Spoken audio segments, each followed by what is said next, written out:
7 जून 2023 को मुंबई में एक सामान्य दिन था। मीरा रोड इलाके में स्थित एक शांत मोहल्ला गीता नगर हमेशा की तरह अपनी रोजमर्रा के जीवन में व्यस्त था।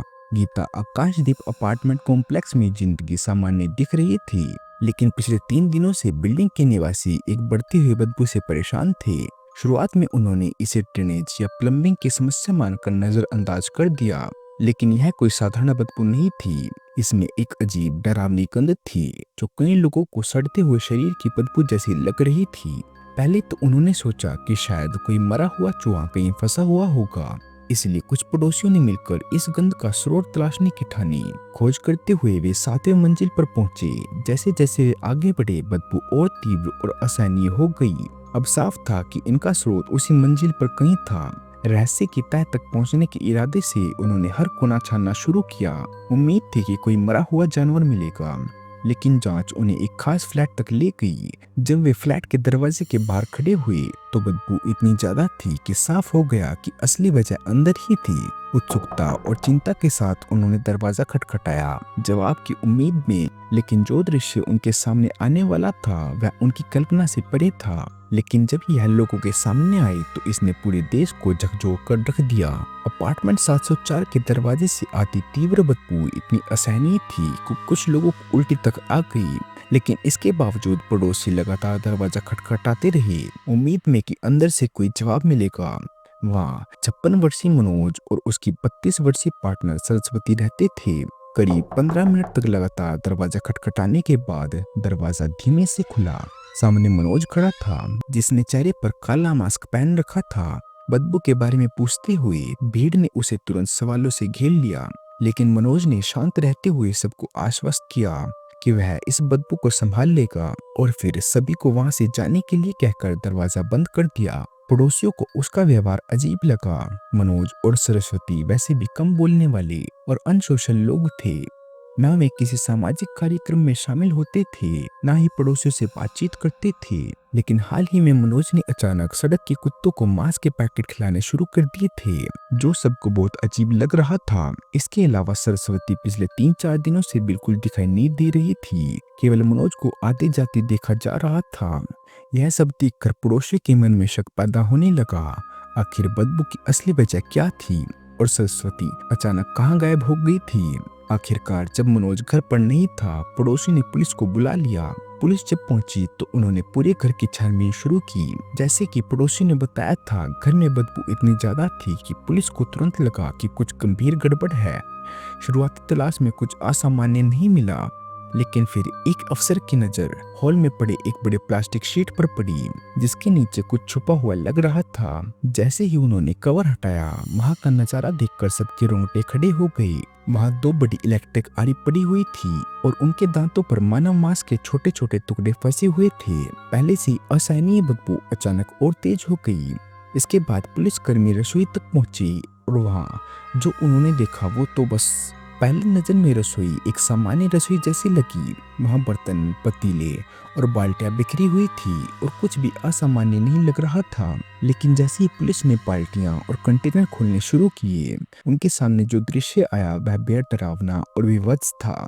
बाल्टियों के अंदर इंसानी मांस को कीमा बनाकर भरा हुआ था, जिसे देखकर कुछ पुलिसकर्मी घबराकर वहीं उल्टी करने लगे और बदबू से माहौल और भी भयानक हो गया। जब तलाशी आगे बढ़ी तो और भी डरावने सबूत मिले। कुछ मांस उबालकर पतीलों में रखा हुआ था और कुछ को भून दिया गया था। पुलिस के सामने पके हुए इंसानी अंग की एक भयानक तस्वीर सामने आई। अब सवाल यह उठा कि पुलिस ने कैसे पहचाना कि यह मांस इंसानी था, क्योंकि कीमे जैसी हालत में उसकी पहचान कर पाना मुश्किल था। इसका जवाब उन्हें रसोई में ही मिला। जब पुलिस ने चूल्हे पर रखी एक कुकर को खोला तो उसके अंदर उबला हुआ इंसानी सिर मिला, जिसे देखकर पुलिसकर्मी स्तब्ध रह गए। जब पुलिस इस भयावह सबूत को जोड़ रही थी, तभी अचानक मनोज घर लौट आया और मौके पर ही गिरफ्तार कर लिया गया। उसे भागने या सच छुपाने का कोई मौका नहीं मिला। हिरासत में लेकर जब पुलिस ने मनोज से पूछताछ की तो उसकी स्वीकारोक्ति ने पूरे देश को झकझोर कर रख दिया। 56 वर्षीय मनोज सहानी, जिसका जन्म 1966 में महाराष्ट्र के अहमदनगर जिले में हुआ था, बचपन से संघर्षों का सामना करता रहा। छोटी उम्र में अनाथ हो जाने के कारण उसके पास कोई पारिवारिक सहारा नहीं था, लेकिन इसके बावजूद वह पढ़ाई में होशियार था। स्कूल की पढ़ाई पूरी करने के बाद उसने ITI से टेक्नीशियन का कोर्स किया, यह सोचकर कि इससे उसे एक स्थिर भविष्य मिलेगा। आत्मविश्वास और उम्मीदों से भरा मनोज अपने 20s की शुरुआत में नौकरी की तलाश में मुंबई आ गया। उसे लगा था कि यह बड़ा शहर उसे बेहतर जिंदगी देगा, लेकिन हकीकत उसके सपनों से बहुत अलग निकली। तमाम कोशिशों के बावजूद उसे मुंबई में टेक्नीशियन की नौकरी नहीं मिली। अहमदनगर वापस लौटने के बजाय उसने मुंबई में ही छोटे मोटे काम करने शुरू कर दिए और अंत में बोरीवली में वोलर्स कंज्यूमर कोऑपरेटिव सोसाइटी की एक राशन दुकान में नौकरी करने लगा। सालों तक मनोज ने अपनी नौकरी को पूरी लगन और मेहनत से निभाया और एक भरोसेमंद कर्मचारी साबित हुआ। लगातार बचत और धैर्य के चलते उसने बोरीवली में एक फ्लैट खरीद लिया, जो उसकी जिंदगी में एक बड़ी उपलब्धि थी और उसे स्थिरता व आर्थिक सुरक्षा का एहसास दिलाती थी। हालांकि अपनी इस मामूली सफलता के बावजूद मनोज की निजी जिंदगी में अकेलापन ही रहा। जब वह 35 साल का हुआ तब तक उसने शादी नहीं की थी, लेकिन वह कोई अकेला या अंतर्मुखी इंसान नहीं था। दरअसल उसे एक मिलनसार व्यक्ति के रूप में जाना जाता था। इन्हीं मेलजोल में उसकी मुलाकात सरस्वती वैद्य से हुई। 1991 में जन्मी 32 वर्षीय सरस्वती भी अहमदनगर जिले से ताल्लुक रखती थी और यही उनकी बातचीत की शुरुआत का कारण बना। यह सब तब शुरू हुआ जब सरस्वती एक दिन मनोज की राशन की दुकान पर राशन लेने आई। उनके साझा गांव की बातों ने धीरे धीरे रोज की बातचीत का रूप ले लिया। जैसे जैसे वे एक दूसरे के साथ सहज होते गए, सरस्वती ने अपनी जिंदगी की परेशानी साझा करनी शुरू कर दी। उसने बताया कि वह पढ़ाई में कमजोर रही और 10वीं की परीक्षा में फेल होने के बाद उसे स्कूल छोड़ना पड़ा। मजबूर होकर उसने कम उम्र में अहमदनगर छोड़कर मुंबई में काम की तलाश शुरू की और यहाँ उसे छोटे मोटे कामों में गुजारा करना पड़ा। मनोज ने भी अपनी कहानी सुनाई। वह एक अनाथ था, जिसके पास कोई पारिवारिक सहारा नहीं था और उसने मुंबई में अपने लिए जगह बनाने के लिए तमाम संघर्ष किए हैं। सरस्वती ने उसकी कहानी सुनकर उसमें खुद को देखा। वह भी एक अनाथ थी जो बेहतर भविष्य की उम्मीद में मुंबई आई थी और लगभग वही कठिनाइयां झेल रही थी। उनके साझा अनुभवों ने उनके बीच एक गहरा रिश्ता बना दिया। दोनों ने अकेलापन, संघर्ष और परिवार की कमी झेली थी और एक दूसरे की संगति में उन्हें सुकून मिला। जो बातें सामान्य बातचीत के रूप में शुरू हुई थी, वह जल्द ही गहरी दोस्ती में बदल गई और फिर यह दोस्ती रोमांटिक रिलेशनशिप में बदल गई। जैसे जैसे उनका रिश्ता मजबूत होता गया, मनोज ने एक कदम आगे बढ़ाने के बारे में सोचना शुरू कर दिया। उसे लगा कि अगर वे एक साथ रहेंगे तो जिंदगी और बेहतर हो जाएगी, अपनी खुशियां और दुख मिलकर बांट पाएंगे। इस सोच के साथ मनोज ने अपना बोरीवली वाला फ्लैट किराए पर देने का फैसला किया। इससे न केवल मनोज को अतिरिक्त आमदनी मिलती थी, बल्कि सरस्वती के साथ एक नई शुरुआत का मंच भी तैयार हुआ।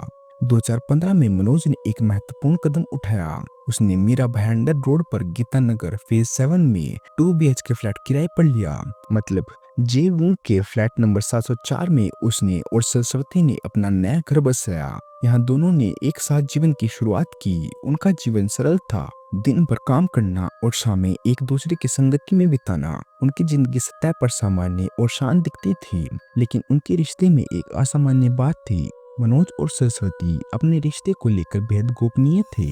वे एक साथ रहने के अरेंजमेंट और अपने रिलेशनशिप को किसी से साझा नहीं करते थे। जब सरस्वती मनोज के साथ उसकी दुकान पर जाती तो वह उसे अपने चाचा के रूप में परिचय कराती और अगर कोई मनोज को सरस्वती के साथ देखता तो वह उसे अपनी बेटी बताता। एक तरह से यह परिचय पूरी तरह झूठे भी नहीं थे, क्योंकि उनके बीच करीब 20 साल का बड़ा एज गैप था, जिससे उनका रिश्ता पारंपरिक नहीं लगता था। किसी भी तरह की सामाजिक आलोचना या अवांछित ध्यान से बचने के लिए वे खुद को परिवार के रूप में पेश करते थे, न कि पार्टनर्स के रूप में। नए फ्लैट में मनोज ने खुद को पड़ोसियों से अलग रखा। वह सामाजिक कार्यक्रमों में शामिल नहीं होता, पार्क में लोगों से बात नहीं करता और दरवाजे पर आने वाले पड़ोसियों को भी अनदेखा करता। यहाँ तक कि सामने रहने वाले लोगों ने भी कभी फ्लैट नंबर 704 का दरवाजा खुला नहीं देखा था। 2015 से 2019 के बीच दोनों ने चुपचाप एक मंदिर में शादी भी की थी, जिसके बारे में मनोज ने किसी को भी नहीं बताया। हालांकि सरस्वती ने यह अपने एक दोस्त को बताया था, जिसने उसके इस फैसले को रोकने की कोशिश की, क्योंकि मनोज उससे काफी बड़ा था, लगभग उसके दादा की उम्र का। बावजूद इसके सरस्वती ने मनोज को स्वीकार किया और दोनों ने एक दूसरे को अपना लिया। लेकिन अब सबसे बड़ा सवाल यह रह गया, आखिर उसने सरस्वती को इतनी बेरहमी से क्यों मार डाला। पूछताछ के दौरान मनोज ने दो अलग अलग कहानियां बताई। पहली कहानी में उसने सरस्वती और अपनी परेशानियों से भरी जिंदगी का जिक्र किया। वे दोनों एक ही घर में रहते थे, लेकिन हालात मुश्किल थे। कोरोना महामारी के दौरान मनोज की दुकान बंद हो गई, जिससे वह बेरोजगार हो गया। इसका असर सरस्वती पर पड़ा और वह अक्सर अपनी झुंझलाहट जाहिर करने लगी, जिससे दोनों के बीच तनाव बढ़ने लगा। महामारी के शुरू होने के बाद झगड़े और ज्यादा बढ़ गए, क्योंकि मनोज के पास उस समय करने के लिए ज्यादा कुछ नहीं था, जो सरस्वती के लिए और तनाव का कारण बना। आखिरकार सरस्वती यह सब सहन नहीं कर पाई और 3 जून 2023 को जहर खाकर उसने अपनी जान दी थी। इस तारीख से उसकी मौत की पुष्टि हुई। मनोज को डर था कि लोग उसे इस हत्या में शामिल मानेंगे, इसलिए उसने मदद लेने के बजाय खुद ही मामले को संभालने की कोशिश की। उसने एक इलेक्ट्रिक चेनसो खरीदी ताकि सबूतों को हटाने का इंतजाम कर सके, लेकिन यह काम उसके लिए बहुत मुश्किल साबित हुआ। एक बूढ़े आदमी के रूप में उसके लिए जल्दी और कुशलता से काम करना कठिन था, इसलिए उसके प्रयास धीमे और थकावट भरे थे। उसने सरस्वती के शरीर के बड़े टुकड़ों को टब और बाल्टी में रखा और हर दिन शरीर को काटने के बाद मनोज उन्हें प्रेशर कुकर में पकने के लिए छोड़ देता और अपने नॉर्मल काम पर चला जाता। फिर शाम को आकर कुकर से उसे निकालकर उसका कीमा बना देता था। अगली सुबह मनोज इन शरीर के टुकड़ों को फॉइल में लपेट कर नीचे ले जाता और मोहल्ले के आवारा कुत्तों को खिला देता। जैसे जैसे जांच आगे बढ़ी, पुलिस को शक होने लगा और उन्होंने मनोज से सख्ती से पूछताछ की, क्योंकि उन्हें उसकी कहानी पर यकीन नहीं हो रहा था। पुलिस ने न केवल शरीर के टुकड़े बरामद किए, बल्कि एक टाइल कटर मशीन और 200 वोल्ट की इलेक्ट्रिक चेनसो भी बरामद की। जब उन्होंने मनोज का फोन खंगाला तो उसमें खतरनाक सबूत मिले, जैसे कि तेजी से असर करने वाले जहरों की सर्च हिस्ट्री। जब पुलिस ने उसे उसकी मोबाइल सर्च हिस्ट्री दिखाई तो वह हैरान रह गया और फिर उसने दूसरी कहानी बताई। इस बार उसने स्वीकार किया कि उसने सरस्वती की हत्या की थी। मनोज के अनुसार सरस्वती बेहद पॉजिटिव थी। वह अक्सर उसका फोन चेक करती थी, खासकर जब वह देर से घर आता था। वह पूछती थी कि वह कहाँ था और कभी कभी उसे शक भी होता कि वह दूसरी महिलाओं के साथ था। पुलिस को मनोज के फोन में कई महिलाओं के मैसेज भी मिले, जिससे सरस्वती का शक कुछ हद तक जायज लगने लगा। लेकिन इससे मनोज डर गया था। उसे डर था कि सरस्वती की पॉजिटिवनेस उसकी जान ले सकती है, इसीलिए उसने खुद ही उसे मार डाला। उसके अनुसार यही वजह थी कि उसने उसकी जिंदगी खत्म कर दी। जांच के आधार पर मनोज पर भारतीय दंड संहिता की धारा 302 हत्या और धारा 201 सबूत नष्ट करने के तहत मामला दर्ज किया गया।